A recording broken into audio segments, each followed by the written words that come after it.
زاویہ نظر یا طرز نظر، اور انگریزی میں اس کو انہوں نے کہا ہے پیراڈائم۔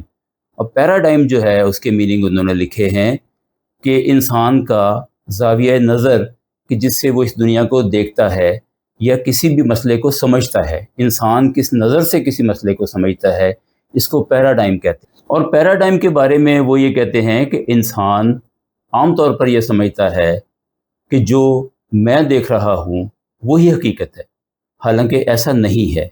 انسان جس چیز کو بھی دیکھتا ہے اپنے تجربے یا اپنے علم کی روشنی میں دیکھتا ہے، اور یہ اس کو کسی بھی چیز کو دیکھنے کا ایک زاویہ نظر فراہم کرتا ہے۔ ایک انسان کا زاویہ نظر دوسرے انسان سے مختلف ہو سکتا ہے، اور ایک ہی حقیقت کہ جس کو دو مختلف انسان جب دیکھتے ہیں تو ان کو وہ مختلف طرح سے نظر آتی ہے۔ اس پیراڈائم کے نظریے کو لے کے تو اسٹیفن کوی آگے جا کے بیان کرتے ہیں کہ پیراڈائم کے اندر تبدیلی بڑی ضروری ہے۔ اس کے لیے وہ لفظ استعمال کرتے ہیں زاویہ نظر کی تبدیلی یا پیراڈائم شفٹ۔